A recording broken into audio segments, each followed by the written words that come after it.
All right, thanks guys for coming today, and just wanted to share with you real quick, a couple quick items. What I want to do first off is just remind everybody that if you miss any trainings, we do have them up on our Valor YouTube channel. So over 100 videos now of awesomeness. So you just go here to videos and you'll see them all in a row.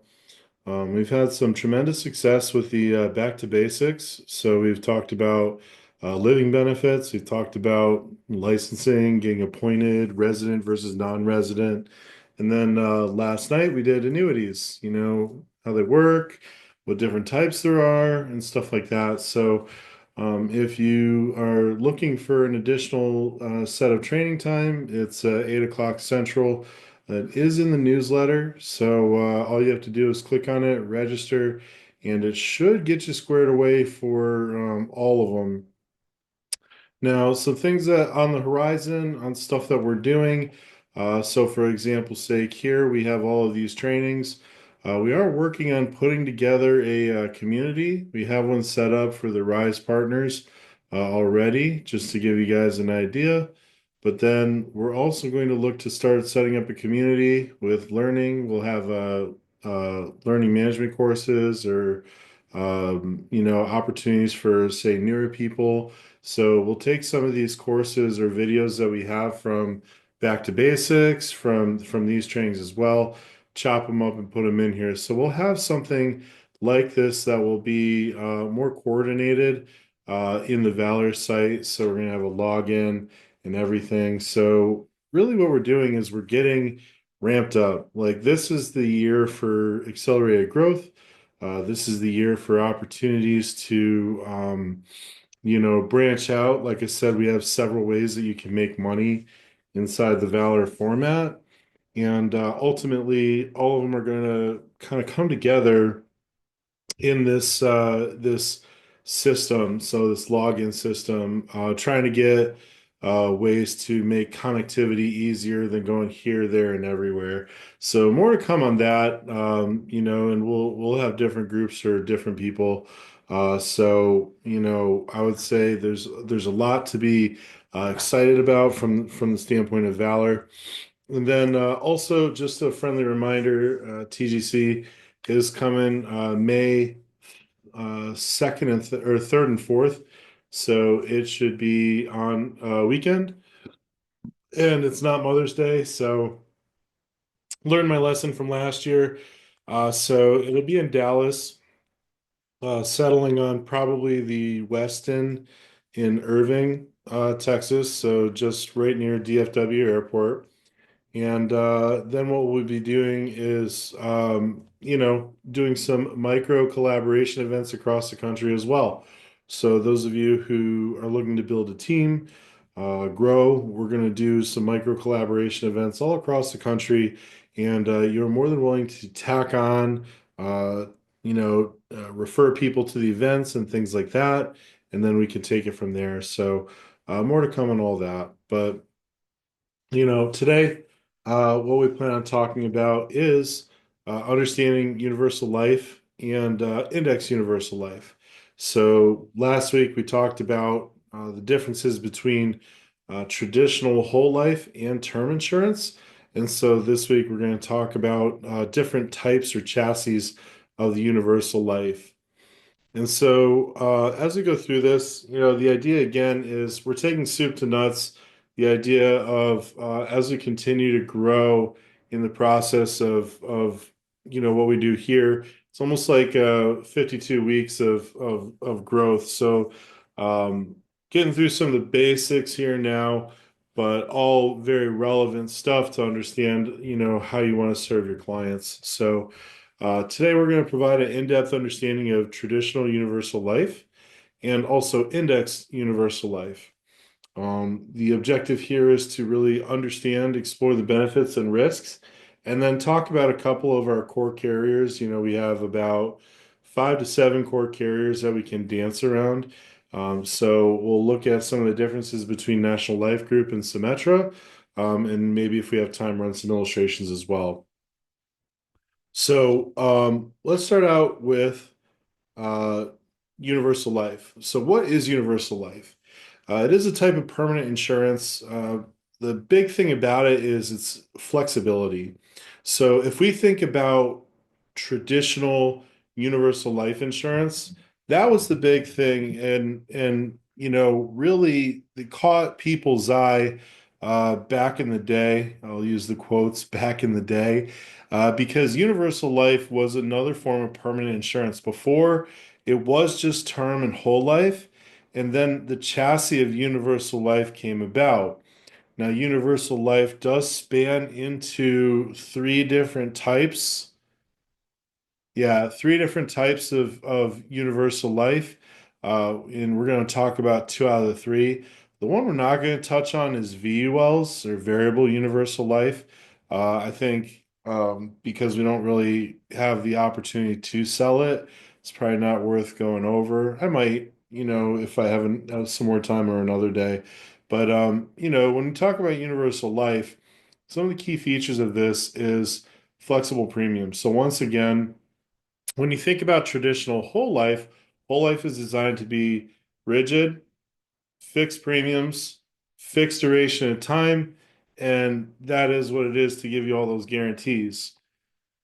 Now, the idea of universal life is there is some onus on the consumer to basically capture some type of growth. So you see cash value growth. It's based on interest rates set by the insurance company. And what happens is you have to monitor that. So the COIs or cost of insurance, you have your death benefit and your premium, and whatever that cash value difference in the premium is, that's your cost of insurance. And what happens is it will reduce over time. If you have a level death benefit, it will reduce over time because the net amount at risk shrinks. Okay. Does everyone get that? Everyone understand what I'm talking about when I talk about net amount at risk? All right. Speak up if you want. It is important. Um, and flexible death Can benefit. you explain that, please? Yeah. Yeah. Yeah. So thank you. So net amount at risk. If I have a policy where, for example's sake, the death benefit is $1 million, my premium is $1,000, and every time I put money into the policy, that cash value grows. Okay. So if you have a level death benefit, the $1 million never changes. What happens is the cash value that grows inside shrinks the amount of insurance that you're actually being provided by the insurance company. Okay. Because if you do a level death benefit, much like a lot of people say with the whole life, your cash value doesn't belong to you, it belongs to the company. Very similar structure if you do a level death benefit with life insurance on the universal life chassis. So that cash value that grows inside of it isn't part of the death benefit if you have a level death benefit. But it costs less than increasing because the net amount at risk shrinks over time because your cash value grows and there's less that the insurance company is on the hook for. So, depending on what your client is looking for, a level death benefit is fine, but people just have to understand that cash does grow inside of it, and that cash also mitigates your cost of insurance. So the idea is that we have to be prudent with our customers and even with our own policies to make sure the cash value growth inside of your policy, whatever type of universal life policy it is meeting the cost of insurance and also supplementing a little bit more so you have cash growth versus cash loss. If you start to see that crest where the cash value starts to decrease, even though your client's paying their premiums, that means there's a problem. And that's really what happened with the Universal Life back in the day. I mean, these were utilized in like the 80s ish time frame, 80s, early 90s, because they would use fixed premiums. Now, what would happen is the carrier would um, or the client would pay the premium, and it is flexible. You have to meet a minimum required amount to maintain the policy. However, it is up to you to figure out how much you want to put in. And from that standpoint, there's accumulation over time. Now, the cash accumulation is twofold. One, you can borrow against it, but two, it is also there to cover the cost of insurance. So you have to make sure if you're going to pull out money, you're prudent to understand how much you can pull out. And what would happen is the carrier would give an interest credited, uh, and that was the idea is if I was, so Gloria, you talked a minute ago, so I'll pick on you. If I, Phil Resch, wanted to provide a universal life, some people call it current assumption, universal life. Let's say the carrier I was proposing to you had a 6% fixed rate of return. And so if I was running an illustration, I would show what premium it would take, assuming the 6% rate of return would never change to give you that $1 million death benefit. Now, much like any product in the universal life chassis, there is the need to maintain and watch that policy via like policy reviews and things like that. Because what happened was in the, early 2000s, 2003, there was a dot-com bubble burst. 2008 was the, I want to say the Great Recession, I think they call it, or whatever. The housing market crashed. So all of those really impacted these type of universal life policies. What happened was if you were promised a 5% rate of return, and then all of a sudden the carriers are like, oh, shoot, we're just struggling to stay afloat because of, interest rates, this or that. Then all of a sudden they would bring their interest that they were giving out to the customer down to 2 or 3%, which was the guaranteed minimum. And so that's why I say when you do policy reviews, especially around current assumption policy reviews, if I promise Gloria $1,000 premium for $1 million policy, assuming 6% return, and now I'm getting a 3% or a 4% or 2% return, now all of a sudden there's going to be a gap. And that's why what will happen is you'll find that crest. So your cash was going up and then it starts to go down. The customer is still paying the premium, and then all of a sudden it goes down, and that means the policy can lapse. Okay. So that's why doing policy reviews are so important, especially if someone has the old school current assumption universal life policies, because it's based on a fixed rate of return. And if it was sold in the 80s or the 90s, I guarantee you the interest rates have changed. They've gone down and they haven't come back up. You do have the option for increasing or fixed. So again, that idea that we talked about before, death benefit remains constant with an option A or level. An increasing option B is that death benefit plus cash value, but the net amount at risk never changes. So you're always going to have higher cost of insurance than if you had a level death benefit.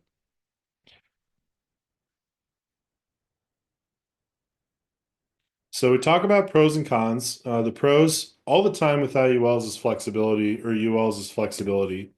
Okay, you can change your premium, adjust your premium, pay a little today, pay a little bit more later, if you want to. So there is more range because you have specified minimum premiums you have to hit, but there is also a required amount that you should hit. Cash value grows over time and can be an asset for you. This is more of a fixed asset versus what we'll talk about with IULs in a second. You have abilities to pull out money via loans, and they are more cost efficient than your traditional whole life contracts. The downside, as I mentioned, the interest rates can reduce. It is always important for people to do policy reviews every year, kind of like an oil change for a car. And if your cash value starts to deplete, that means your cost of insurance grows and the fees start to add up. So before I jump into IULs, I see Vipul, you have a question. What's your question? Uh, in the level death benefit, where the death benefit remains same, what happens to Yeah, the cash value? it stays, when you talk to anybody, you look at the far Yeah. right hand column, that's what the client is going to get at death.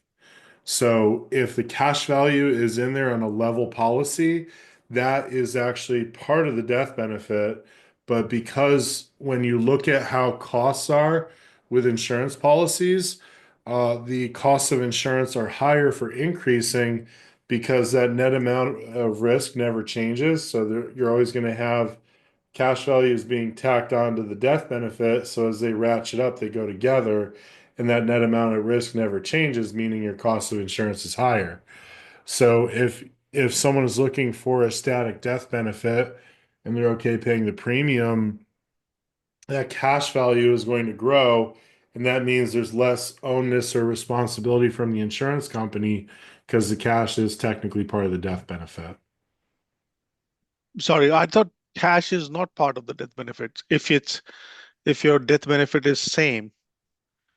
It is because basically that's less on the insurance company to have to pay out. So if I had $1 million death benefit and at time of death, I had cash at 500K inside that policy, the true cost of what the insurance company is paying is 500,000 Okay, because the I other am still part getting 1 million on you are. okay. Yes. I think this is Yes. where the misconception with people, they think cash value is part of the death benefit, and Yeah. rather than they add on top of it that at the death my family would get, for example, 1 million plus 500,000 of death benefit, that is one and a half. What you're saying is for a level death benefit, that doesn't happen. Yes, it's anytime you look at a ledger for the illustrations, it's always the far right-hand column. So if the far right-hand column still says 1 million, you're not just manually adding the cash plus that. It's always the far right-hand column that says net death benefit or death benefit. So what is the Um, benefit of me as a insurer to have a level death benefit with a whole life insurance, because that cash value is not giving me anything? Lower cost for you to pay per year. So the So cost slowly comes down as we go. yeah, I could show you real quick. So if we were talking about it from a death benefit perspective, not a income perspective, okay? Because again, two different animals here that we're kind of battling. But if, for example's sake, I pull up, and I'll just use QOL because I can do it pretty quickly. But if we use, for example's sake, the QOL portfolio. And I am using an IUL for this just because most people are selling IULs versus current assumption now. We'll say I'm a 45-year-old male. Let's go standard non-tobacco in Tennessee. We'll do solve for premium, and I'm just going to do a basic solve. So what it's doing is for $1 million policy, I'm going to pay my entire life. That's years to pay premium max, and I want it to last to age 121. Not going to mess with index strategies, not disbursements, just level. Okay. And this would be my premium annually. Okay. And then all I'm going to do here is I'm going to copy this. So it's all the exact same information, but policy options increasing. Might as well tack on the policy costs and benefits report so we can see that as well. And select all, and I'll calculate both at the same time. So number one is level, number two is increasing. We'll see what the premium is. Because anytime we're going to talk to a client, it's a matter of a few things. We want to understand what's the budget, what's the focus, and death benefit focus oftentimes a level death benefit is going to be more cost efficient for the consumer, which they'll more than likely want versus, that increasing death benefit. You can do increasing with death benefit focused products, but as you see here, 8215 versus 14897. So I'm already paying, 6 grand more, almost 7 grand more for the same death benefit. Um, but in this example here, if we go and we look at, for example's sake, the policy costs analysis page all the way down. So you'll see, let's go to 85. So my fees here, 942 and 17,687. That's my COIs. And the annual monthly charges basically for people to pick up the phone and say, how can I help you? How can I help you? So my total fees and costs is 18,629, hypothetically speaking. If we look at the fees and the costs of the increasing option,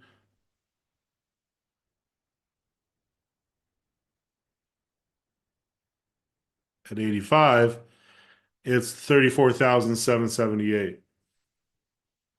So because the net amount at risk never changed, your death benefit is 2.3 million. So as you can see, the million face plus the net cash surrender value, 1.33 mil, gives you 2.336. But if the customer doesn't want to pay more, they don't have to, but also keep in mind that their fee structure is higher as well. So because the net amount at risk never changes, I have roughly double the cost of insurance at the age of 85 that I would if I just had a level death benefit. So there's no right or wrong answer. Uh, Most people, like I have a level death benefit for myself and my wife, understanding we're just doing a 20 pay. And so I look at the $1 million death benefit we have, and we're paying, let's just say 8,000 a year for 20 years. So, um, you know, let's see, 8,000 times by 20, 160,000. So I paid 160,000 for $1 million death benefit. What we always want to do is look at the internal rate of return of what we paid, not really the cash value when we're focusing on death benefit. If we're focusing on income, you have an increasing option anyway because you want to be able to stuff more money into smaller policies. So, Vipul, does that kind of answer your question a little bit? Yes, it does, but a little bit more confused because Different stroke. so Hmm. uh, what happens to the cash value? I think that is the question. I say, okay, you're saying that in the level death benefit, the death benefit never changed. So Hmm. me as a person who bought the policy Hmm. have 500,000 in there. Hmm. Can I access it? No, if you die, it's this column. It's always the far right-hand No, no, column, no. net Uh, death b- benefit. what I'm saying is this is the increasing one. I understand the increasing one. So in the increasing policy, the because the risk never changes, your premium stays the same. So in the level one, in the level Yeah. death benefit, my Hmm. death benefit is $1 million. My Hmm. cash value is 500,000 at age 85. Yep. Okay. You can access it. I can access it. Yeah. The only difference is that when you access it, it is going to drop that death benefit, so that $1 million will reduce. So $1 million will reduce if the death happens, it will be $1 million minus the cash value you have taken out, and plus you need to pay a percentage loan on it, percentage Pretty interest. much. Yep. So if I pulled out $100,000 at age 85, I'd have $1 million death benefit minus the 100,000 plus any interest off of that loan. So yeah, it that's how it would work. Okay, and in the increasing one, if I take the cash value out, I don't have to pay any interest because No, you'll still pay interest. You're taking a loan, but your death benefit won't be anytime you pull money out, it's going to reduce the death benefit. Okay, got it. Yep. I think that's a So, common misconception. People think that, especially with New York whole life, yep. they think the cash value is there. Well, if anyone has a statement for New York Life you want to email over, Mhm. or you can put in the chat if you want. I can put it up on the screen if you're okay with it. I know it's sensitive information and stuff, if someone has it blacked out or whatever. But with New York Life, and kind of thinking about whole life, going back to what we talked about last week, is Mhm. you have a level death benefit inside of it. Then they basically, instead of you taking your money back from in the form of dividends, which is a partial refund of your money, you're reinvesting as little nuggets, or I call it icing on top of a cake. So your cash does grow and it compounds and grows over time. So it's level, but it grows. So it's increasing as well. So a lot of people have a misconception about whole life in general because, again, you know, we're being taught from, say, prior experiences when whole life was the devil and you were trying to sell against it. But in our model, you can sell it too.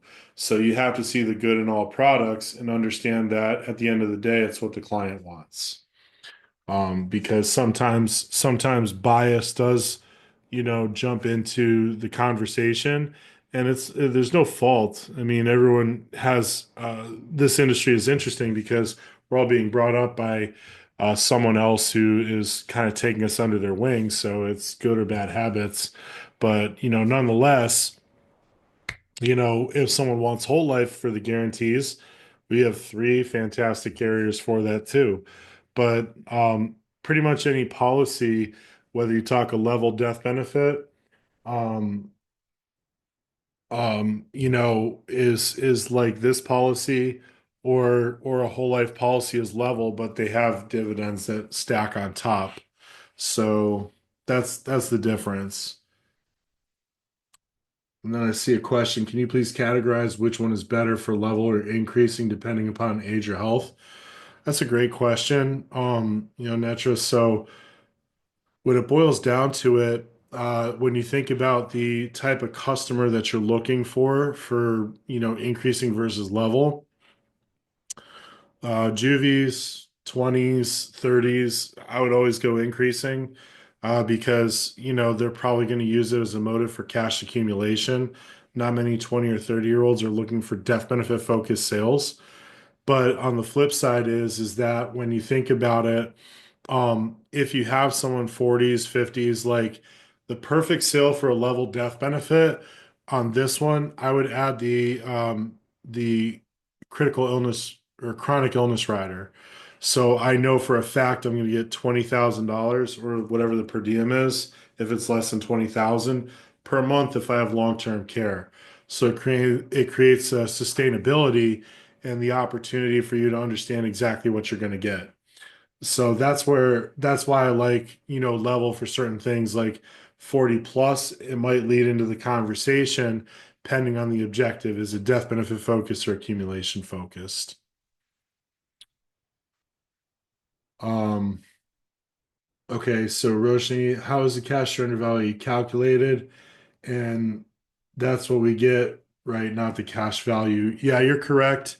So if you look, we'll go down to the fees tab and you'll see surrender charges in the first years.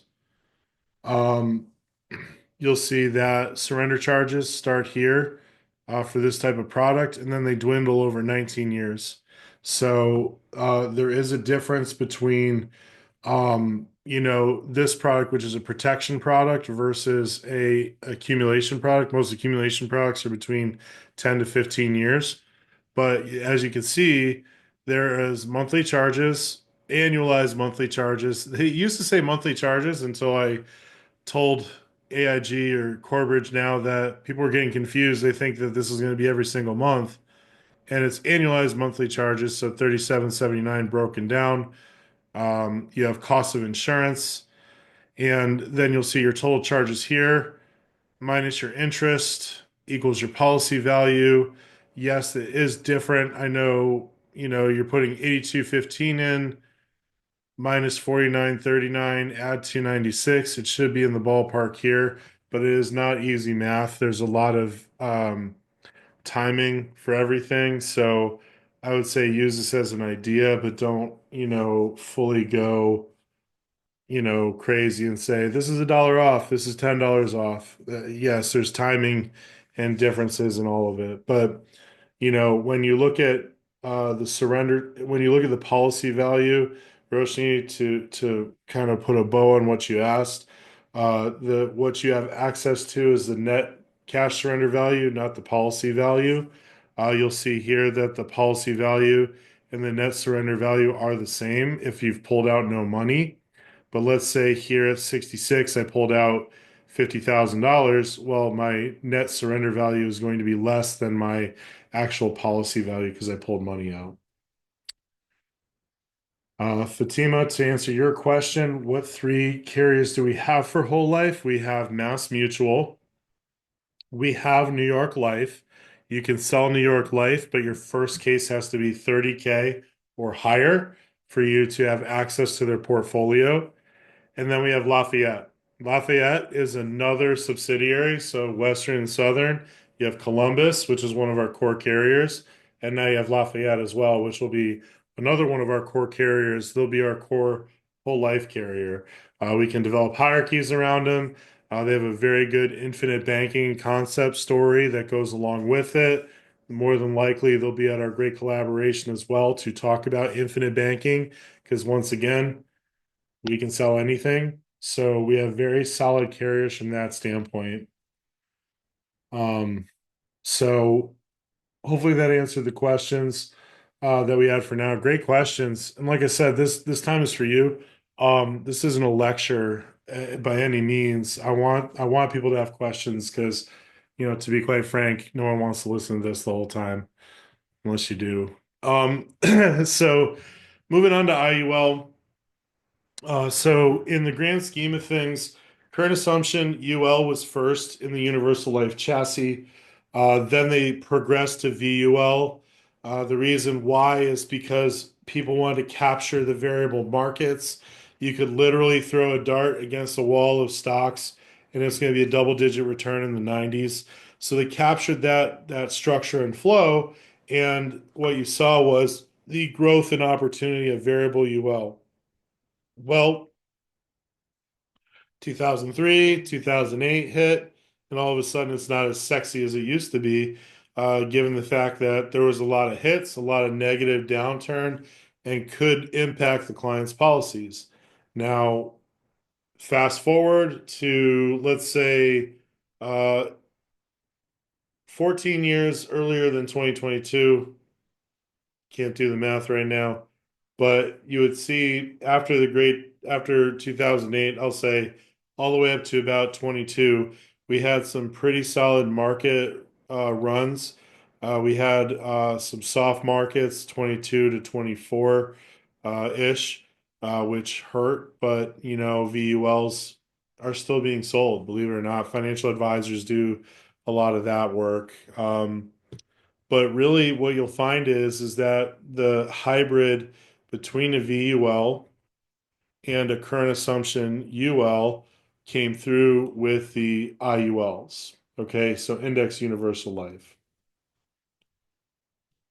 Okay, and with this, the idea is you have, so the key features here is its cash value that's linked to an index. It is not actually in the index, so that allows us who don't have Series 7 licenses to sell these products. Um, so it sits in a, account. The cash value outside of the fees goes into some options. The options are traded daily to try and get better participation rates for the consumer. And you'll see that you have a choice of par rates or cap rates depending on the carriers.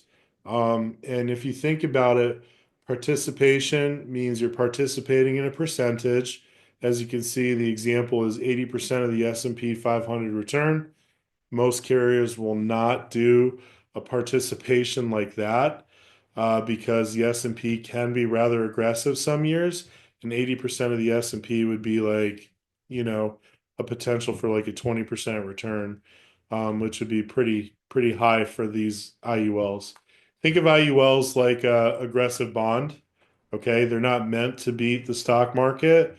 They're meant to keep you, in a strong return but mitigate risk. It's always about risk and protection against risk. So that's why there's a balance between caps and par rates on what you should probably put your strategies in for your consumer. I wouldn't put it all eggs in one basket, but I will be honest, the S&P is a lot more tried and true than a lot of what these carriers are providing in the fact that um, they're showing you, higher returns or opportunity for indexes that have only been around for 2, 3, 4 years. S&P has been around for a very long time. Symetra has added NASDAQ as well, which has been around for a very long time. So it gives you potentially more solid results, so to speak. Now, when you look at how these work, you have premium and death benefit, same flexibility as universal life because they're all part of the same chassis, right? And from that standpoint, it is linked to a market index. So when we talked before about the current assumption universal life, or branded as universal life, it was more of a fixed component. It was dictated by the company what the interest rate was, and your interest premium and your premium payment was, could fluctuate based on that. Well, here it is a little bit more aggressive because it is dictated and based around the market. So the S&P has some good years, so has some bad years. It's basically a mixture of that. Now, a lot of carriers will say to you, or a lot of clients will say to you, "Well, I want to see true returns. I want you to take this IUL and put it in and back test it." Well, unfortunately, due to the reason why some companies in the past have kind of made more aggressive assumptions, to put that kind of control into everybody's hands, the carriers have limited that to just a standard rate of return, 6 and 6.21. The highest I've seen is about 7%, give or take. But the idea, once again, is you have to mitigate the illustration rate because the minute you provide, say, a static 10% return, you're providing the client unrealistic expectation. So stuff like that, you'll see it is linked to the market, but the illustrations are still designed to show a little bit more conservatively. And I would still probably make it even more conservative, around 6 to 6.5%. So pros and cons here. So you have the ability for higher returns. When you think about it, the IULs will provide a higher return versus a traditional UL. They'll provide a potentially higher return versus, say, an IUL as well. Excuse me, versus a whole life as well. Downside protection, you have that zero floor. Please, please, please, as you talk to consumers about this, don't say you're not going to lose any money because they do have costs of insurance. So when you specifically talk about the pros of downside protection against market loss, not against no loss of cash at all, and they see these negatives, they're going to blame you. So again, it's all about positioning in the product. Flexible death benefit, again, you can reduce it. You can increase it. It would require you to go through some tests again to increase it, but there is the opportunity to increase these policies if you want. The cons are you do have a cap on the gains, so that the gimme is downside protection. The gotcha is upside protection as well. So it is complex to try and talk about a start point and an end point. We don't care about the stuff in the middle, just a start point and the endpoint, some people will not get that. I've had a client who bought an IUL, and halfway through the year, he wanted to understand how his interest is performing. And I said, you can't, you got to wait. So, stuff like that is just, it can be a little bit more complex versus the traditional investor. That's why, once again, this should not be a competitor against the S&P 500, but it should complement a well-balanced portfolio. You can go crazy with your aggressive side, stocks, bonds, mutual funds, real estate. This should balance it out versus a bond. It's an alternative to a bond or a more aggressive bond. So both sides, they have flexible premium. One is fixed base from a cash value growth perspective. The company makes up the rules.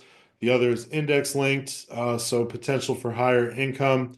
The downside is, again, the carrier can reduce or increase pars and caps depending on the interest rate environment. So there is some differences there.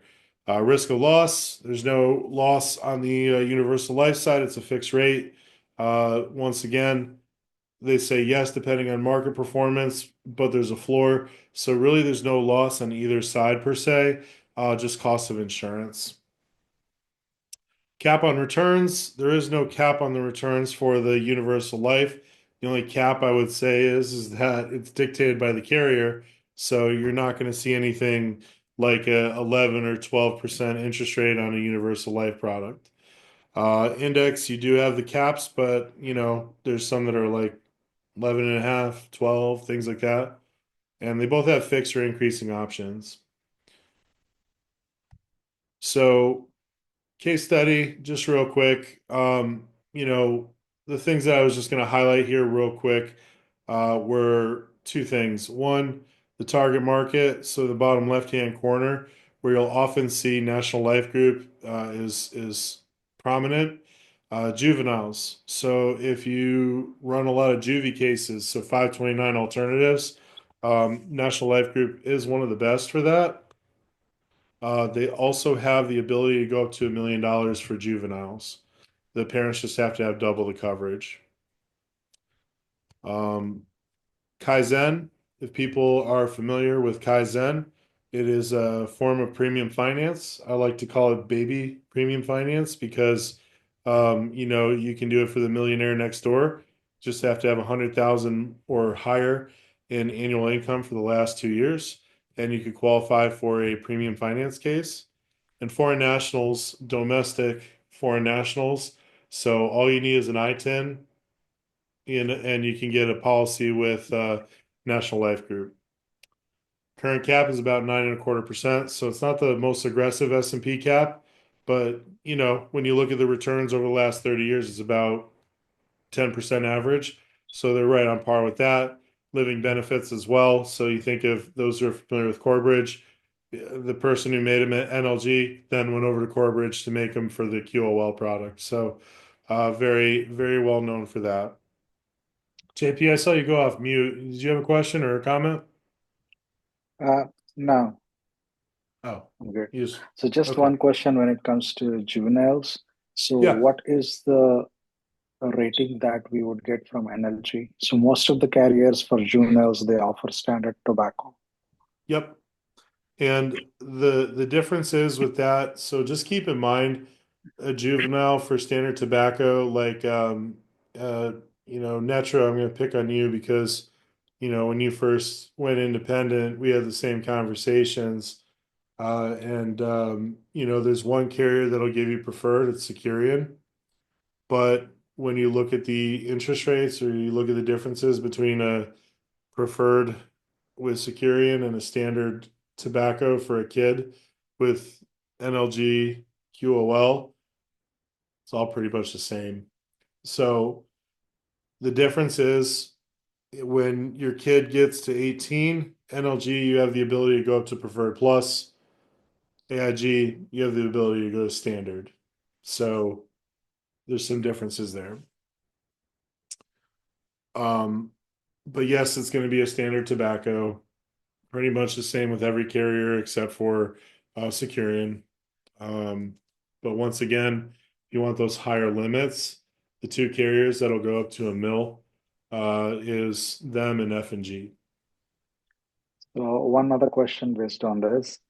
Yeah, If there is a child QL, IUL, so for that, when the child reaches 18, so we can request for a standard or a preferred, or based on the blood work only they move up. So what is the best rating that we could get when we wanted to request after 18 plus? standard. Standard is the best. So you just fill out a form and they'd flip it to standard. So Can't they go more than standard? I've heard conversation around you can get some lab work done and they'll go to preferred, but I've never been able to confirm that. So I'll go and see if I can find that out. Okay. From my understanding, it was just standard, and that's the best you can do. Okay. A good question. Vipul, you had a question? Phil, you mentioned about I-529, and Yep. I think that's a lot of time it was discussed around IUL is better than I-529, and there's arguments to be made on both sides. So I want to understand how and why, and if we can do a comparison of side by side around I-529 and IUL. And also, I think it depends upon how old is your child. If your child is like, and what is the purpose of saving? Because that's one which I am considering for my kids, like, for university Yep. fees and everything.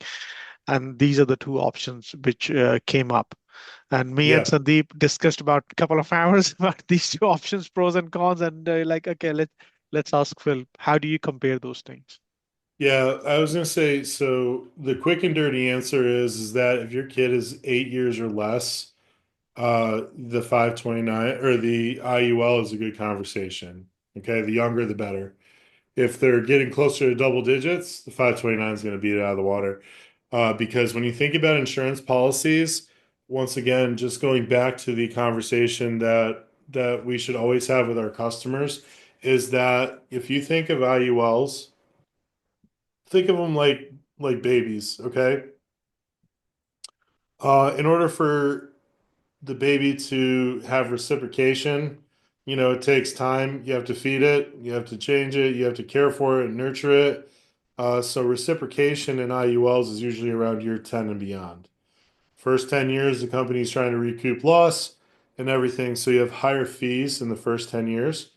But on the flip side is you don't have as much flexibility with a 529 as you would with an IUL. Okay, so fees are higher on the IULs, but you have the ability to put it into either secondary education, or if your kid doesn't need it, right? They get a full ride, however it may happen. Then you have the money to move it into a Roth. And JP, I'm gonna have you correct me. It's what, 35,000 you can move to a Roth? How much can you move from the 529?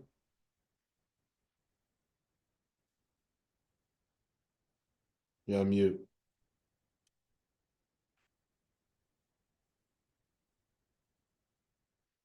There's a limited amount. So there's a limited amount you can put. I think JP, you mentioned it the other night when we were talking to those guys, how much you can put into convert from a 529 into a Roth if they don't use it. I think it was around 35,000. Yeah, that's right. Okay. You left me hanging. I'm like, JP, and you're like, hmm. Okay. So yeah, I so mean, about 35,000. So yeah, for someone has this 150. conversation, Yeah. sorry about that. For this conversation, most of the times, if somebody really wants to choose something between both of these, maybe something I wanted to answer. Most of the Indian kids, they are going for a best school district. This is my analysis. And there is a high chance these Indian parents always study, study, study, and they're like always in the best grades. So, considering that fact, there is a high chance that kids could get some scholarships. When that happens, and if you have a lot of money saved on 529, that's where you might get stuck. So that's why if you see your study, I mean, your kids are doing good in studies, then I would say don't try to save more than $50,000 in your entire 15, 20 years, I know whatever that you save in 529. Because if you don't use any of those money, then you will lose that because you only have $35,000. You can move it to Roth IRA at the max. Maybe have a combination of something in 529 and something in IUL. But again, IUL may not be the choice for many of them by the time parents really consider when to start. Yep. On, Jay, I did discuss because I've been to I discussed with a financial advisor, and what they mentioned is you don't lose I-5 to 9. You can use it for anything related to education. Even if your kid does any private education course, that can be used. It's not just for the university education. Right. Second, it can be transferred over. So let's say I buy it for my son. My son, two things can happen, three things can happen. Either he is a superstar, get all the get the scholarship. Second, he doesn't get anything, and he's like, I don't want to study anymore. He drops out. So I've got money sitting in there. So what? Because I put those options in terms of the financial advisor. What he said is, you can either then pass it to your second child. So, for Mhm. example, my daughter gets to the study, she wants to use it, she can use it. If they do a specific special course, nowadays there's so many specific courses, right? And if they want to use it, that can pay for it. Third, if let's say none of your kids need it, they're both superstar or they're both dumb, then what you can do is you can actually give it as a gift to somebody within family. So as Okay. far as it's used for an education purpose, it can be given to other members in the family if your kids become superstar or dumb. So I don't think Yeah. so that get That's lost. the only thing I would say for that, Vipul, is that if you have two kids and one, you know, gets everything they need, full ride, whatever, second one drops out and becomes a plumber or whatever, which is perfectly fine. Plumbers make a lot of money. They But do. you sit there and now you have this bucket of cash. Well, I'd be pissed because I would rather use it as opposed to gifting it to someone else in my family. Screw my family. They got to take care of themselves. So, Not when you good, think Phil. about Not good. No. trust me, I was just say, Not you don't know kidding. my family, you don't know me. No, but the idea is that with that, so if you had 150,000, transferred 35,000 to a Roth, that's still, 115,000 that's just sitting there. Mhm. That I would say is that's a lot of scratch. Yep. So when you think about it, if you compile that or compound that on the IUL side, well, if I'm the owner and my sons don't need it, I can still take advantage of it, or Mhm. I could gift it over to them, buy them a car. So it's not secondary education stuff or education in general. They worked hard to get that, and now they have the ability to, put a down payment on a house. So there's different values to it that you have accessibility to. And I think that's the big thing is accessibility when you think about that. And ultimately, when you look at the overall goal, from that standpoint as well, you're going to have uh, the ability to buy whatever you want or whatever you need. So as long as they're a younger age and they can overcome that first 10 years, if you will, of growth, then the IUL can make a lot of sense. And ultimately, too, the last thing I'll say, because we're butting up on time and I have another call right now-ish, but what you'll find is that if you have a 529, it can impact your opportunity to get scholarships or grants. If you have the alternative, it's off the radar. FAFSA for everything. So a lot of people would say either do a combination of both, do one or the other. It just depends really. Everybody's going to be different, but I've recommended 529s to some people, and I don't sell 529s. But they are great options. All of them are great options. Mhm. Coverdell is a great option too, but you can only put like 5 grand into the Coverdell.